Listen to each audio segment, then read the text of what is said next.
going back to Israel, when you started out, again, if you read what's on the internet there, it said that you were in gyms with mostly Arabs, okay, and obviously you were the guy they wanted to fight because you're representing that which maybe they're told to hate, maybe whatever it is, but that after you guys sparred, you earned each other's respect.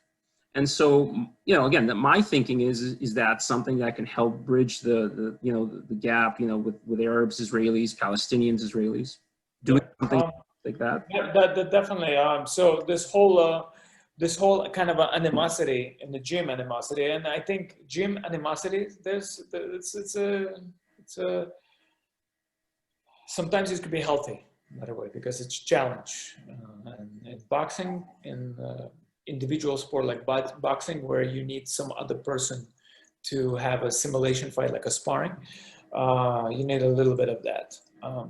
And in in the gyms that I train in the north of my city, Haifa, Kfar Yisif, predominantly, not predominantly, predominantly, but Arabic population, and they had great gyms with the rink, with the bags, with the great facility, and a soccer field right adjacent to that, great for sprints and all that. So I remember the first time we went to the gym, there was that animosity, that they wanted they wanted a piece of me. Me personally, I remember I just wanted peace.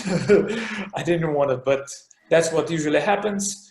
They put you in sparring, and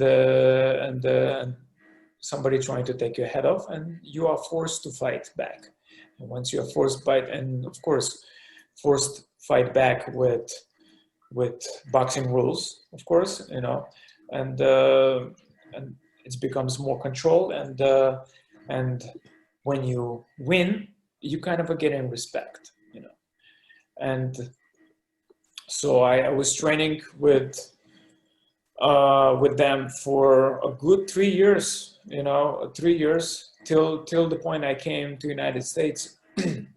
I got respect. I had friends, and sometimes we would have some kind of animosity towards, not towards each other, but like sometimes we would have fight, like verbal disagreements.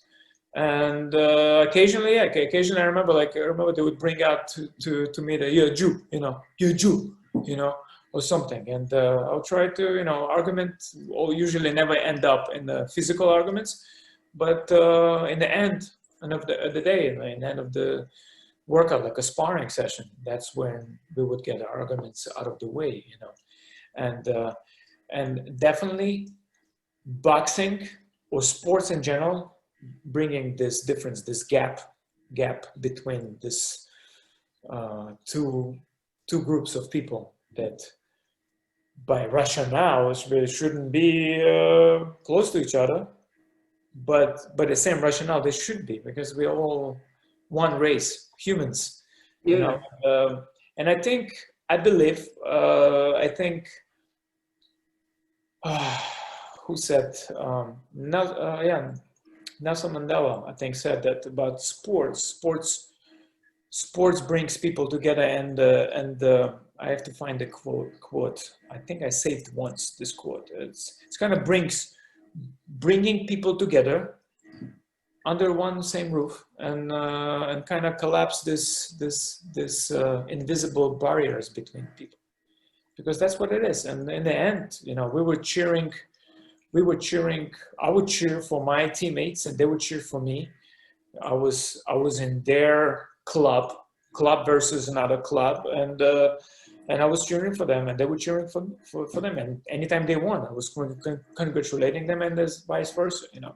So you were cheering for, like, it's possible, let's say, that you were cheering for like an Arab fighter from your club versus somebody who's from another club that was. Absolutely. You know what? Interesting, because when you start training together, you start looking at them as people, as just like you and I.